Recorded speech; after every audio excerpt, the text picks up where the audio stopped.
You woke? Time to get up.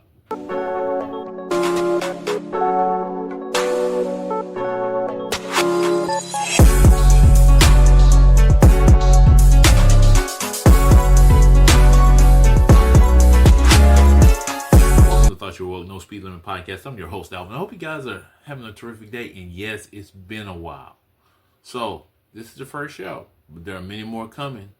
And I appreciate every one of you who watches my show. So, make sure you hit that like button, subscribe, and there's also a little notification bell down there. Every time a show is posted, you will be notified.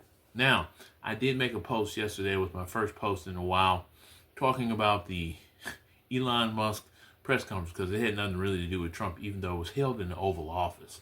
But there's a lot that we need to talk about. We need to talk about Kendrick Lamar. In fact, let's start off today talking about Kendrick Lamar's great performance at the halftime of the Super Bowl.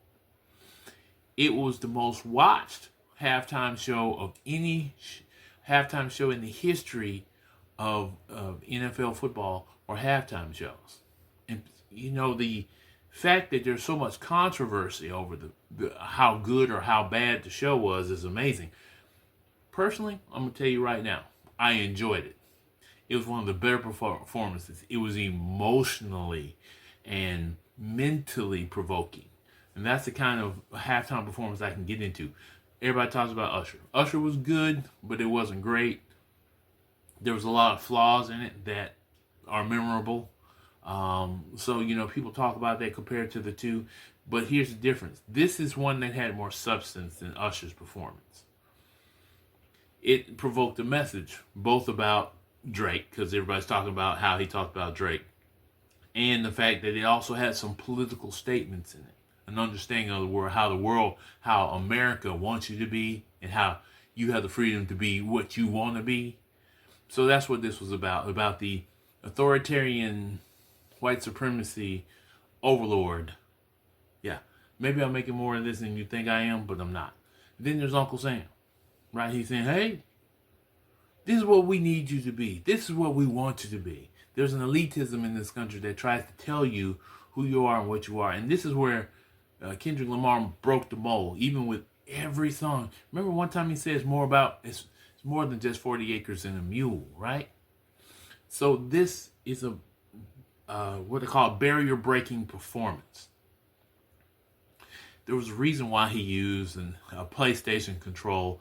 And, you know, some people say, oh, that was a reference to Sony Music. Okay, Drake. But at the same time, it's about the control. Who's got the control of the control stick? Do I have it or do you? You know what? Let me take control. I'm the X button. I'm the square. I'm the triangle on the X button. I'm the round button. Yeah, that's me taking control. And that's what Kendrick Lamar was saying in a short way. Of course, there was a lot of statements. Some people saying, well, people are being racist. People who didn't understand it all. I had somebody literally post today, what about the 70% of us that didn't understand performance and didn't like it? But y'all tuned in to record numbers to watch it. My wife, who doesn't follow rap music at all, enjoyed it. She was up dancing, singing. It was one of the best performances ever in the Super Bowl. President Trump left early, from what I understand. He had some words to say about it. He said there was no white dancers. I don't know if that's true or not, but that's what I heard he said. He said there was no white dancers. I don't think that's important, but that's important to something I'm going to talk about later about DEI and all that and other stuff. Now, the Super Bowl had a lot of controversies. So another controversy that came up during the Super Bowl was the change of the title in the end zone. And I would like to talk about that for a few minutes. So, what the NFL decided to do before the game, and I don't know if it's because Trump was there or anything like that, is, promote love, share love, something like that they were going to put in the end zone instead of end racism. Promote love. Actually, I had no problem with that. And I'm going to tell you why I had no problem with that. So, what's wrong with us in our world is that we don't have enough love of each other. Hate provokes anger, hate promotes fear, and one of the biggest things that causes that racism is under that umbrella of hate and fear and anger. So The sign in the end zone said end racism. Now it says let's promote love. That's good. There's nothing wrong with that because that's what we should be doing. We should be loving each other, expressing our love towards other people. God even says in the Bible, love your enemies as you love your neighbor. So if you love people, you don't disrespect them. You don't treat them different because they look different than you or talk different than you or have tattoos or maybe their sexual orientation or a different sexual background because of them. But that's promoting love. That's what they're doing with what they put in the end zone. Now I'm going to go to another aspect of the NFL, why some people get upset with the NFL. Because I'm doing something to cover up what I'm not doing. Or like we're going to talk about this in a few minutes as well.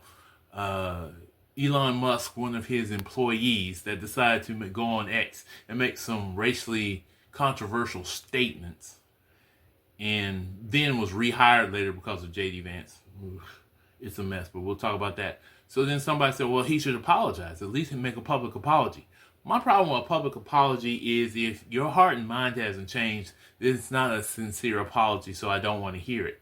It's the same with the end racism sign in the end zone or changing Aunt Jemima a pancake mix or bottles on the syrup or Uncle Ben's rice, changing the face on that, doing all these things, print pick things, taking down Confederate statues when you don't have any sincerity behind it. You're just doing it because I don't want to lose money. I don't want to get in trouble. A, B, and C. If you don't have the ability to be sincere, then don't do it. Okay, well, I'm racist. There you go. Now you know. That's what I'd rather hear. That's what I'd rather hear. So that's why I had a problem with that sign in the end zone in the first. That was a response to what happened with Colin Kaepernick, who you never allowed back in the league, who you never gave another opportunity because he decided to take a stance and get on and take a knee. And there's been a fight ever since against NFL players who decide to rebel against what the system is doing. Now, guess what happens? So a coach complained about the fact that there's no black coaches, that they get interviewed and get shafted, right? And then there was other coaches that joined in on a lawsuit, and so now there's black NFL coaches all over the place. And they're good coaches now. They're qualified coaches. So that leads me to the top topic I want to talk about. That's DEI. Reason why I want to talk about DEI, because the NFL has made a decision. Their decision is they're not going to fight against DEI, and it should be an obvious decision as to why, since 80 to 90% of your football teams are African Americans, black men. You got coaches and other people and staff that work for you that are black men. But the NFL has gone through this. It's kind of like they're in a growth period, so they're going to keep up with their DEI programs. But we have a president who is hell-bent on criminalizing diversity, equity, inclusion, and access. It's DEIA, if you've seen the letter. And I'm going to show it here on the screen in a few minutes. Actually, you're probably looking at it now. Where he actually said we're going to end DEIA. What has that meant?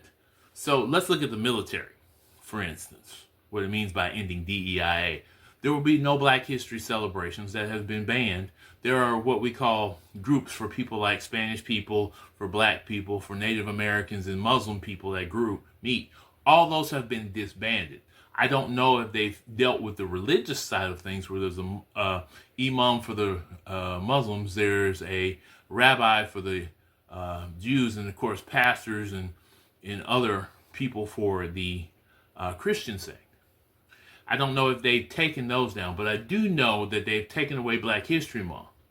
The reason why I say there's irony here is that the one thing, if you read the Constitution, even talking about what is treason in the United States, is a person who makes war, an American citizen who decides to make war against the United States. General Bragg, who was a Confederate general, who once was an American general during the Mexican-American War and before that, but who decided to become a Confederate general during the Civil War.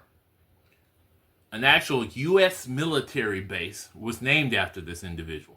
And of course, this was way back in the 20s or at some time like that when they opened the base. But they named it after this general in honor of a general who actually committed treason against the United States. So what they've done now is that base had renamed itself Fort Liberty. Again, a reaction to racism where there was no real intent behind it as far as I'm actually against racism. But I did it because I don't want any controversy. I don't want any problems. I just got to do this. So now, Hesketh, who is the new defense secretary, has changed the name of that particular base back to Fort Bragg, while in the process of cutting Black History Month, of taking actions against, for instance, a recruiting station is set up at the Fellowship of Black Engineers, where they have this convention where young men can walk in and decide whether they want to be engineers or other careers. And one of those careers, of course, is a career in the military. They have decided to remove themselves from that organization. Black History Month, gone. Other things for indigenous people, for people from Mexico, all those other people who are in the military, Latino Month, and all those things will no longer be celebrated. But we're going to celebrate a Confederate general and put his name back on the base. We're going to put his name back. He did not fly the colors of the United States. He flew the colors of a Confederate general. And this is not the only thing about DEIA. There's more important things we need to talk about. How this could hurt promotion, how this could hurt people actually getting hired in the government, and that some of the jobs that are being taken away now are based on DEIA. Even the President of the United States, the plane crash that was in Washington, D.C. about 2 weeks ago at this point, blamed that on diversity, equity, and inclusion. Now, we do know that the pilot was a white female of the helicopter, and it was a black man who was the pilot of the aircraft that was also involved. We know this. But he decided it's because of DEIA. Maybe it was some error at the airport. Or maybe it was because of the overworked traffic controllers who there are not enough of. Maybe that was the problem. Maybe diversity, equity, and inclusion had nothing into it, because these are two qualified pilots who have been flying for a number of years that were doing their job that happened to have an accident. Accidents are possible. There's been several other accidents. There was a plane in Philadelphia that crashed. There was another plane in Arizona just yesterday that ran off the runway. That has nothing to do with DEIA. That has to do with technicalities. Okay? That's possible. Things like this happen in the world. So we want to get involved in diversity, equity, and inclusion. You know RFK Jr., right? Robert Frederick Kennedy Jr. Popular lawyer, crazy guy who ran as an independent against Biden and Trump. Trump then made a deal with him so he would get out of the election and hopefully garner the votes. It helped him it helped Trump in his election. But this guy now is the head of the CDC. This man has no experience as a doctor. He has no experience in the medical field of any kind. He doesn't even have a degree in hospital administration. He has nothing.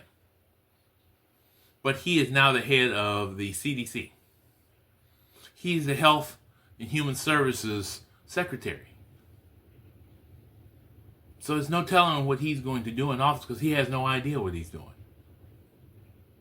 He has none whatsoever, but he's the head of that. Hesketh was a major in the Army, never became a general, has never had any true executive office situations in which he has been a leader in the military. Then there is the Secretary of Education, who happens to be the head of the WWE. Her only experience is 1 year as a member of the school board in North Carolina. She had 1 year doing that. And that was a while back. And then it was come to find out she lied. She claimed she had an education degree and that she was a certified teacher. And she lied. She was not. She was not. Hesketh, let's go back to him. He's also got controversies on him. He's married he's on his third wife. He cheated on each wife. There are some rumors that he may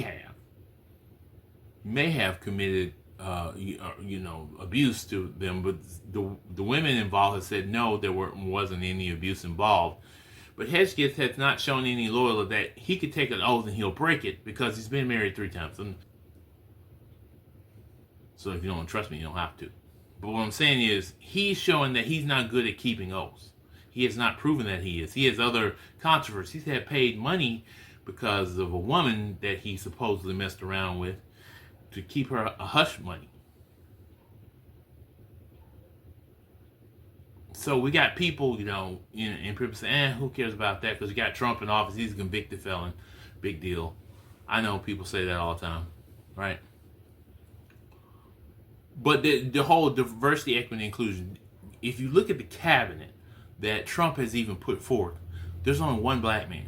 One black man. Guess what he's over? Housing and urban development. He loves to put black people in over housing and urban development because I guess everybody that's black is in the projects. I don't know. I guess that's his belief that we're all in the projects, which is not true. Not true at all. But we have to deal with this defacing type situation that we get from people like Donald Trump, conservatives. So let's go over some of the other illogical things going on right now in the White House. Logical, illogical. So there's a lot of discussion over Elon Musk destroying and tearing through our government agencies. And, I'm going to say this. There have always been some things that we've needed to fix. I've said we spend too much money on foreign military aid. I have said that in the past that we need to see what we're spending out as far as TANF funds. And what I mean by TANF is that we give block grants to states, and we don't know if those states are using the funds to actually feed the poor people or give the cash benefits they're supposed to give to poor people. We don't know. You know why we don't know?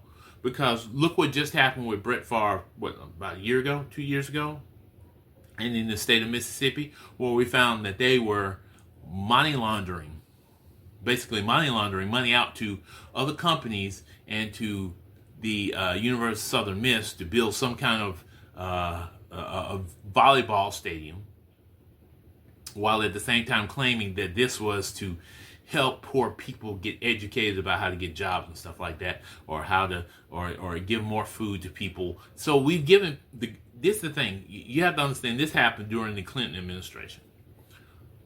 We're giving jobs to people, or giving grants to these states. We've decided that we're going to give grants and let them decide how they do out the TANF fund. We also put the work requirement that people keep talking about, that we need to make people work if they're on welfare.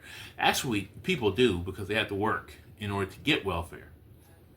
Which leads to another situation that I want to talk about in a few minutes. And I'm going to add that to this because it's important that we talk about it. I'm going to have a show every week about something different. But one of those things we aren't looking at right now is the TANF fund. Maybe he will, because instead of those things going to people, we don't know if they're going to institutions to be done for other things that have nothing to do with giving food to people and money access to people who are poor. Because in the state of Mississippi, they say 99% of those funds are not going to the people they need to go to. So what's that percentage in Alabama? What's that percentage in Georgia? What's that percent across the country where that money is not going where it needs to because you just gave them a grant and they pretty much get to do what they want with it? So yeah, there's stuff we need to look at. But the reason why I'm bringing that up is this. Because I'm not exactly sure what Elon Musk is doing, because I get an audit. I hire a person that's an auditor. Conflict of interest. Let's talk about that first. Here's a conflict of interest. He also he's a stockholder in a company that has, several companies actually, that have contracts with the United States of America. And in fact, when he was asked that question yesterday, he said, well, I don't hold the contracts. That's my company that holds the contracts. I don't. Because in this country, we have this lie that we tell that a corporation is separate from the owners that own it. In other words, it's an entity and the owners are an entity. He's a majority stockholder in the folks. He's got Skylink. He's got his rocket company, all that stuff. And he's just a majority stockholder. He says the managers of that account, they're the ones that are holding that. So I have a right to go and tear through all these other contracts and do that. That's kind of hypocritical and at the same time unethical. Is it legal? That's what the courts are for. But here's another thing he said. Oh, it's activist judges that are stopping me. Let me explain something. This comes from this country. Let me explain something. Did you call the Supreme Court last year activist judges when they gave Donald Trump and other presidents immunity? Allowed them to do whatever the heck they wanted to? Did you call them activist judges when they went against affirmative action? Did you call them activist judges when they stripped the voting rights bill twice? Did you call them activist judges when they hit up the Fearless Fund? Okay, if you don't know what the Fearless Fund is, let me explain this. This was a grant by private people who were giving out grants to individuals, to women, black women, to start business because they have the least amount of capital, they have the least amount of opportunity, and these people are giving these people opportunity to try to get a head start. They decided that the courts, the federal courts, activists, and I want to call them what they are, activists in the Supreme Court decided that was unconstitutional and not fair. Then there was a case in the Dakotas where the Native Americans were suing because they felt their voting rights were being violated. And the courts literally said they don't, as individuals, have a right to put forth a lawsuit. It's the determination of the Department of Justice or the Attorney General of that state or the nation that is allowed to do that.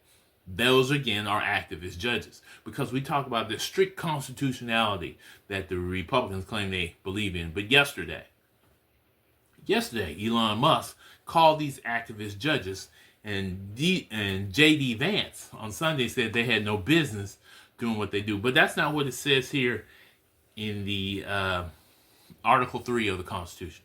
The judicial powers extended to all cases in the law of equity arising under the Constitution, the laws of the United States, and treaties made or which shall be made under their authority to call all cases affecting ambassadors, other public ministers, and consuls.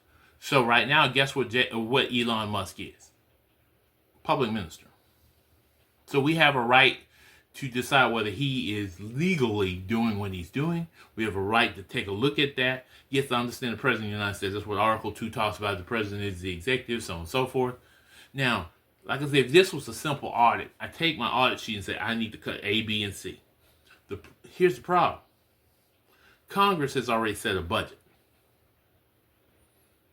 They've set a budget for this year. So I have to answer for everything. Elon Musk and Trump have shut down USAID. They shut it down, literally shut it down. There was a budget set aside for that. Supposedly they moved the funds over to the State Department. They're going to move into the Department of Education. They're talking about shutting down the Department of Education, shutting down money that was allocated for grants and funds to the Department of Education and to schools. They're also talking about research money that may not be going to where it's supposed to. We've been talking about refund checks for income tax. We've been talking about farm subsidies that may not go where they're supposed to, even though this money was set aside by Congress, which did its job, its constitutional job, and now is being taken away. You understand? We can keep saying, oh, well, this is great and wonderful. People just getting upset because we've been wanting an audit for years. But there's more than that needs to be audited. Let me explain something. Let me get outside the loop. And people are going to get mad. Oh, you're way outside the loop.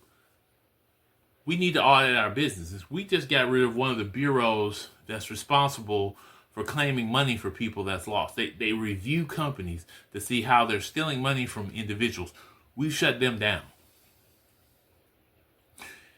Elon yesterday said we're going to deregulate so we can have $1 trillion worth of profit in this country, and there's people going without being smart enough to realize. So people are being robbed every day by insurance companies. Let me explain this.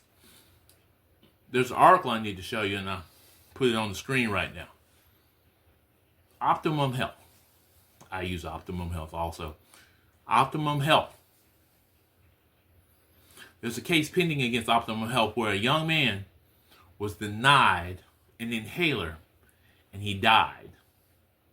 Walgreens offered no alternative, so Walgreens is in trouble too. But we remember what happened back in December, right, of last year. A young man committed a crime. His crime was he killed the head of United Healthcare. The head of United Healthcare actually had a whole speech that he gave on denying claims.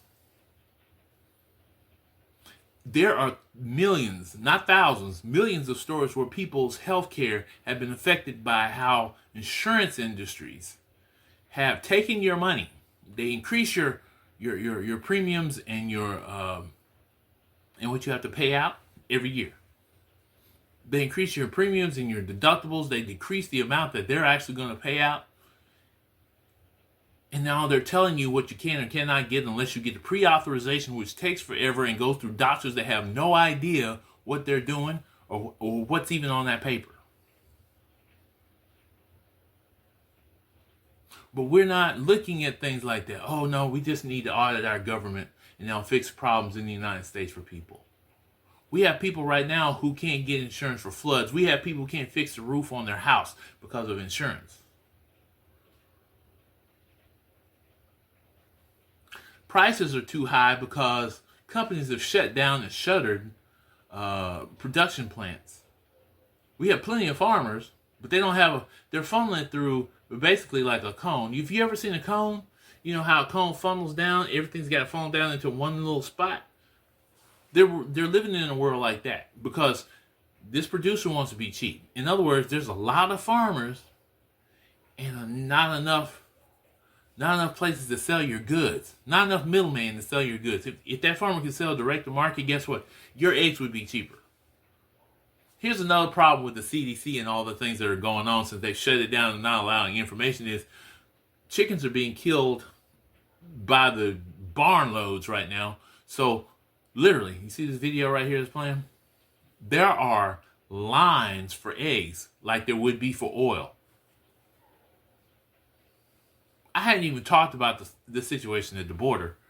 Let me give that a few minutes. The situation at the border. What that has done is it's literally there are things that are supposed to be built that aren't being built because of, our little buddies from foreign countries who work on these construction sites aren't working right now. There are crops that aren't being picked because they were doing the hard work that other Americans didn't want to do. There are buildings that now they have to use employees to clean the building. I'm not even talking about Elon Musk and Vivek Ramaswamy and their H-1B visas that they want to keep so they can keep bringing cheap labor over here to work in their Silicon Valley companies. I'm not even talking about that. Somebody called it the other day, what they call those indentured servants. They work for a limited time for a limited price and then they get out of the country. But we keep saying he calls American workers lazy. Vivek said it. Elon said he didn't say it exactly, so he kind of pushed Vivek out the door because of what he said. But that's what he said, right? So then that goes back to our government. How are we investing in education? Are we putting money? Are we now that we're changing the Department of Education? Are we now going to put money into junior colleges and job training programs in high schools and colleges? Or are we just shutting down, saying we're making money savings and telling a lie? This is the lie that Elon Musk told yesterday while Donald Trump just sat there in the Oval Office, in the place where you expect the president to speak. He barely said 2 words. He was sitting there saying that by next year, we'll have no inflation. Ladies and gentlemen, I promise you by next year, egg prices will be $20, $25 for just a dozen of eggs if we keep it up at this situation. If we keep listening to this, if we're not doing what we actually should be doing, and it doesn't fall just on the White House, it falls on Congress. If we're not doing the things what we need to do, if we're not monopolizing these businesses that have monopolized themselves, if we're not allowing entrepreneurship, if we're not putting money into entrepreneurship like we should, then we should expect to continue to see prices rise. If we're not increasing the minimum wage so that people can take us, that's not being talked about right now at all. Let's talk about that for a minute. Minimum wage has been nationally sitting at $7.25, and there's states like Mississippi, Alabama, who have decided that $7.25 is great. They would keep their foot on the neck of their people with $7.25. Not to mention the whole thing with not respecting unions. Oh, we got all these car plants, so we don't need unions because that's going to mess things up and keep people from making money. I totally disagree. Minimum wage right now should be $25 an hour. Honestly, it should be. But the minimum we can ask for is $17 an hour. $17 an hour, just so people can live in places where they got to pay almost $2,000, $3,000 for rent. Now, some states have set their minimum wage at a higher rate. They've done that already, but it would be great if it's set nationally to force these states that won't change it to change it. That's something we need to do. Now, I talked today because I just wanted to talk in general today. There will be specific subjects that I will get on as weeks go by. I want to thank you guys today for listening to my show, and I hope that you have a great and wonderful day. And remember to like, share, and subscribe. Peace. You have been listening to Thought You Were Woke, No Speed Limit Podcast.